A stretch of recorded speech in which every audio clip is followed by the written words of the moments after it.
This is Jordi V, and today I'm going to show you how to make a track in the style of Portishead and Tricky. So without further ado, let's get right into it.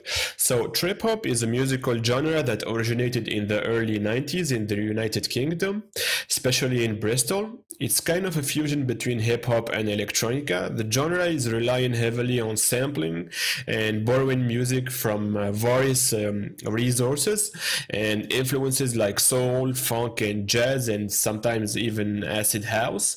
If you are considering producing music within this genre, I seriously recommend you might want to start digging for samples and record chubs, buy some vinyls, or simply go online on websites like Who Sampled and YouTube.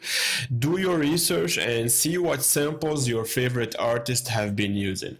With that said, I think within our modern era, we kind of have the luxury to have sample banks in abundance.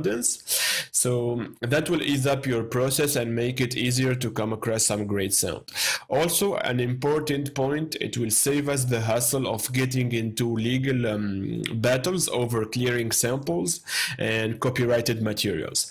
So for this tutorial, I will show you how to make your own samples and how to make them more authentic and give them that lo-fi kind of vinyl vibe, and also how to create and post-process samples from various packs. So I started this track with the drums actually, and I've loaded addictive drums. So we have this plugin, which is basically a really great acoustic drum plugin. So let's solo this track and let's listen to what we have so far. And I've played a really simple layer of a kick and snare.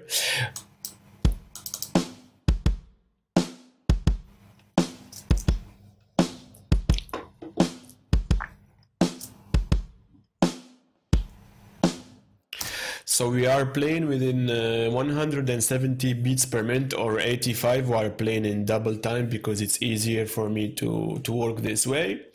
Once I had the basic foundation for the drums with the kick and the snare, I've decided to add this hi-hat. Let me solo these.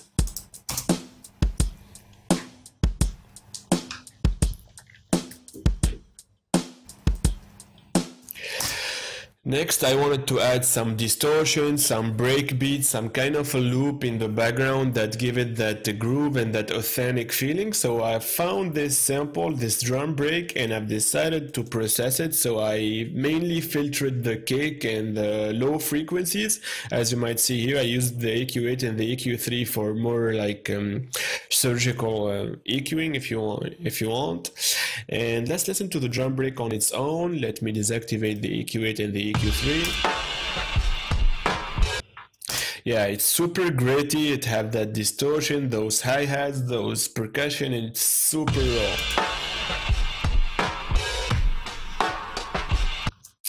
So with the EQ8, you will see we'll be filtering the kick out of the sample, and we leave only the high frequencies.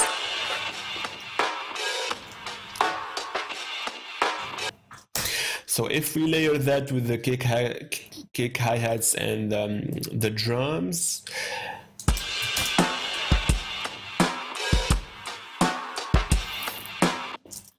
so yeah, we have our basic drum beat. Finally, for the drums, I've decided to add this kick. Again, you might want to get into layering, since usually we want some clear sounds. Everything will be like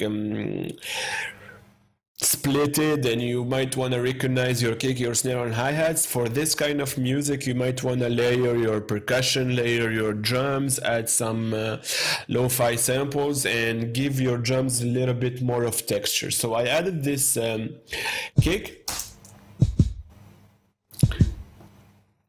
and I've layered it with the same pattern as my addictive drums pattern. You can hear that the kick is not that strong on its own, and this one, it adds a lot of more punch to the drums. So let's listen to the drum elements together.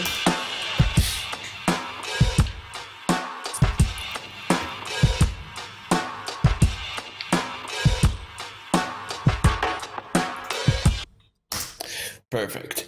So once I had my drums, I moved to the bass line. We are in the key of D minor, and I've decided to play this pattern. So we are repeating the eighth notes here. So if I go here, let me put eighth or fourth, sorry.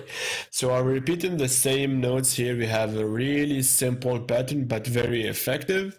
I'm playing with the pitch here. I'm playing the same pattern on an octave lower, and I have this acoustic Fender bass from the Kashmir presets. So let me open Serum.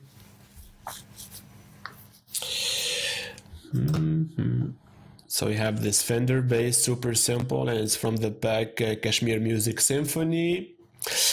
I added an utility to make the bass more mono and centered within the mix. Later I added some erosion to add some white noise to the sound, and I filtered with the EQ3 some of the high frequencies, and finally I added some sidechain compression to the groove here, or to the main kick. So I name it the groove, but it's the top layer of the kick. So let's listen to the bass.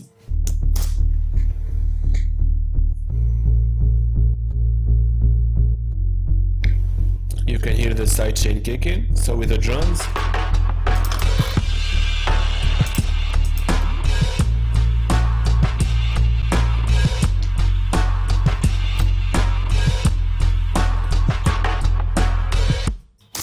So yeah, perfect. We have our main drum and bass groove.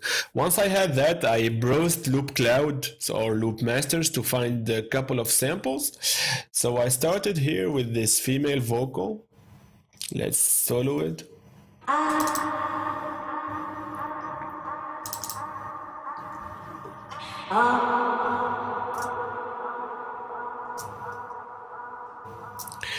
Again, super simple. 2 one-shots together playing, and we have an EQ8 to cut some of the low frequencies, some reverb, and some ping-pong delay. Next, I found this Glock sample.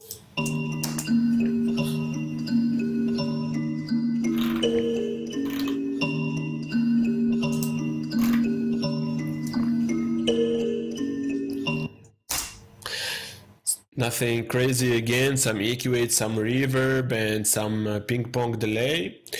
We have this string sample also.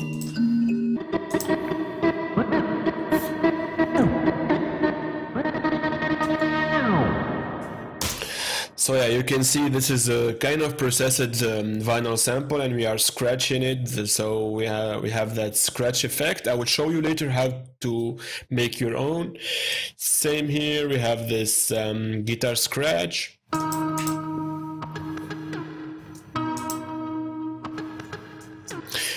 Some reverb, ping pong delay, and EQ8 to make them sit better within the mix, and I'm panning them 25 to the left. And finally, for the stems or the samples, we have this reverse guitar.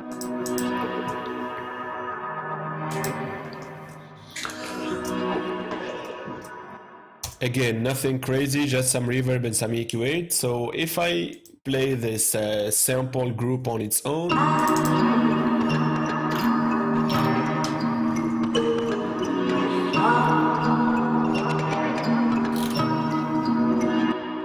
with the drums and the bass.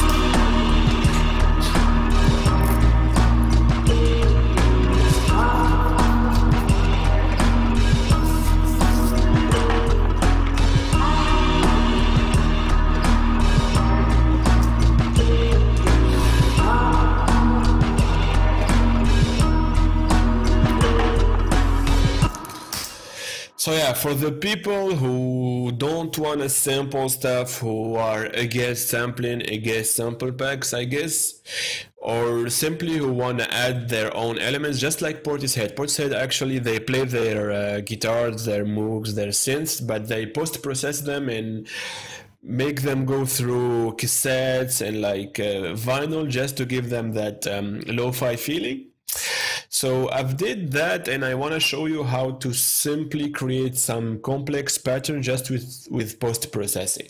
So for this, I have this flute sample, and I'm basically playing the same root note, so D, in 2 octaves. And let's listen to the flute here.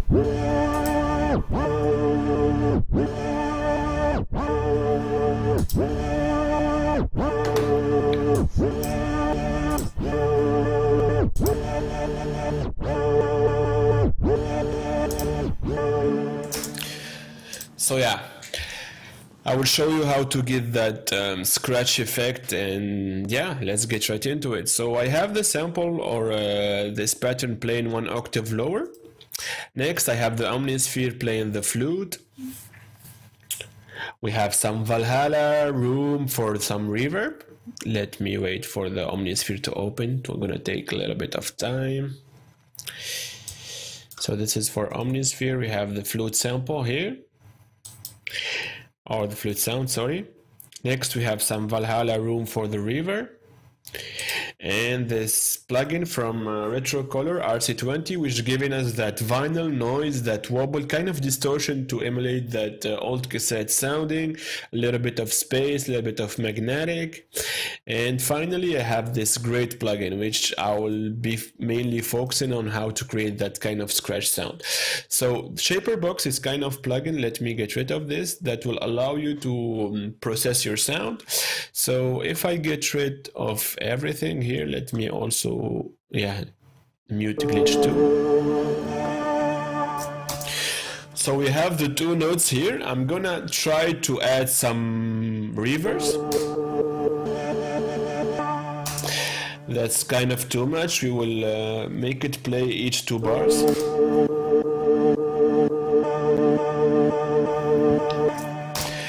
We already have some kind of variation here. I will add some filter.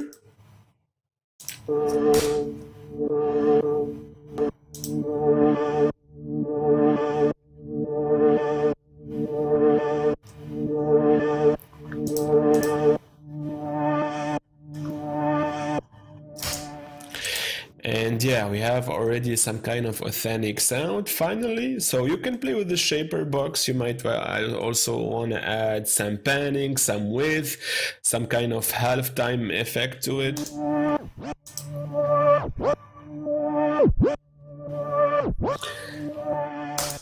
Something like this. We are already coming up with an effect similar to the vinyl or string vinyl processed one. Let me solo that track. Something similar to this.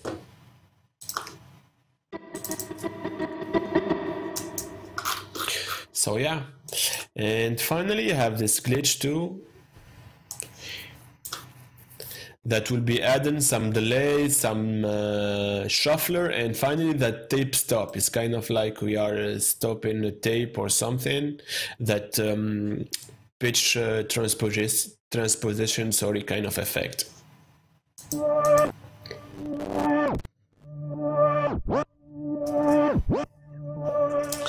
You can hear it when it kicks in. So yeah, that's it. You can experiment with the various materials. I did it here with the flute. You can play your own piano sample, maybe make it go through the vintage reverb, the retro color, add some scratch with the Shaper Box, experiment a bit with those glitch effects. You can go crazy with it.